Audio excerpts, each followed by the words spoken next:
Hello and welcome to the programme. I'm Teniola Shobowale. We begin today in Cameroon, where an opposition candidate has declared himself the winner of Sunday's presidential election, despite a government warning not to announce any unofficial results. Maurice Kamto says he has received a clear mandate from the people, vowing to defend it. However, he provided no evidence to back up what analysts say is both a controversial and provocative declaration. Polls in Cameroon ended at 6 p.m. on Sunday after a mostly calm day of voting, despite the low turnout of voters at polling stations in the English-speaking regions due to security fears. The country saw isolated incidents of unrest in separatist Anglophone regions during the voting in an election widely expected to extend the rule of incumbent President Paul Biya, who is now seeking a servant term.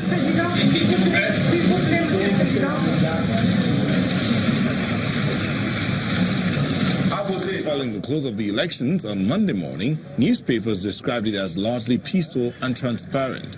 But some candidates who stood against Mr. Biya warned of electoral fraud. This brings us to today, as opposition candidate Maurice Kamto, who leads the movement for the rebirth of Cameroon, has declared victory. His claims have, however, been dismissed by President Biya, who has accused him of breaking the law with the announcement. Although he has offered no evidence to justify his claim, Mr. Kamto, in a news conference in the capital Yaoundé, said his mission was to take a penalty. De tirer le penalty historique. I was given a mission to strike a historical penalty. I shot it. I scored. Le but a été marqué. I received from the people of Cameroon a clear mandate that I intend to firmly defend and until the end.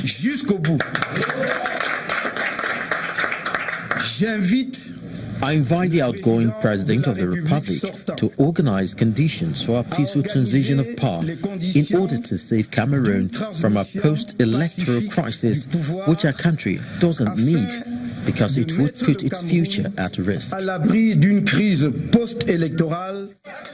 The Minister of Territorial Administration, Paul Atanganji, says that only the Constitutional Council will be allowed to announce results, and any form of challenge to that verdict would not be tolerated. Let's get more on this story from a lecturer at the University of Lagos and an African Affairs analyst, Dr. Okwe Okpala. Thanks for joining us on the program. Thank you for having me. What do you make of Maurice Kamto declaring himself the winner of the presidential election? Well, maybe I can understand why he may want to do that, but it's definitely not helpful, and I do not support it. It's important that we allow the process to go through. But opposition leaders, because they fear manipulation of the result, because they don't trust the institutions that are charged with elections, they think that can be manipulated, they think they are not independent. Sometimes they go ahead of the process, like what has happened now. But that's not an excuse, because this kind of thing can lead to conflict. It can lead to so many other things. Well, so I think no matter how an opposition leader suspects that the government manipulates elections, I think there's a better way to monitor and to follow the votes than by declaring yourself the winner ahead of the declaration, the official declaration. Like you said, these kind of announcements can lead to conflict. In Zimbabwe, when Nelson Chamisa also declared himself as winner, 6 people were killed. How can we stop this practice in Africa of declaring unofficial results? Like I said, we can only stop it when we spot the root causes. The root causes is when institutions, persons, and bodies charged with conducting elections are perceived as dancing to the tune of government or any particular participant in that election. If they don't have credibility, if they don't have integrity, if they show their hands that we have a preferred outcome for the election from the umpires, then those that are not preferred will be hyper-vigilant and sometimes may take steps that are not extra-legal, like what we have had now. So I think part of what we need to do in Africa, whether through AU or through other international bodies, is to make sure that the institutions charged with conducting elections are truly independent, are competent, and they have integrity. When that happens, when they are trusted by all participants, or most participants, of course, they will allow them to complete their work and before anybody, jumps the gun. But having said that, it's still not a good reason to plan, because, like our former president said, sometimes the ambition should not worth the blood of your citizens. In as much as it's important to vote out a dictator, to compete and probably want to take charge of the country because you have dreams, it's also important to make sure that you go through the process. Let's talk about this. SDF candidate Joshua Ossie has urged his supporters to attend vote counts at polling stations and log their own findings on his party's mobile phone application. Do you see this helping to prevent fraud in the counting? Not so much. Well, it may put a little pressure on those who are conducting the elections. But what really matters is having your agents in every polling booth, agents that are dedicated to you. What happens not only in Cameroon, but even in Nigeria, is that when a party is weak, even if you are popular, but you don't have the structures, you don't have agents at every polling booth. Those who have agents at every polling booth will connive and write whatever result they want. Because somebody you trust is not there.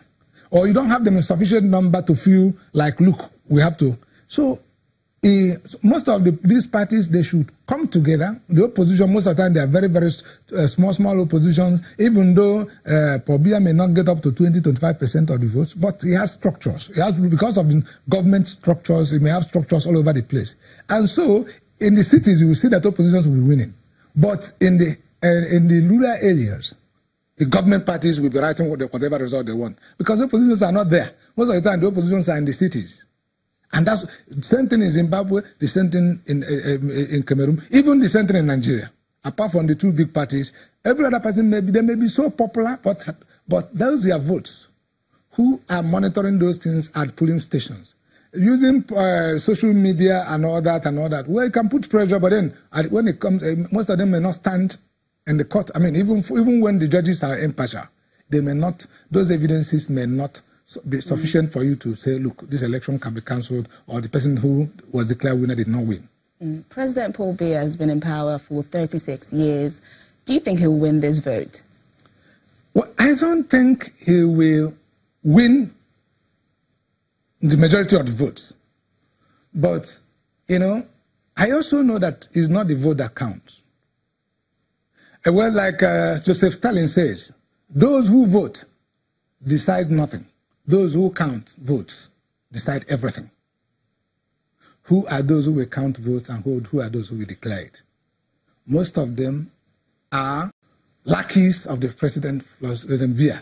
So even if he's not popular, he may end up being declared the winner. Because those who count the votes are people who are beholden to him. And the opposition don't have enough structure to challenge it. Because they may have the votes, but it will not be credited to them.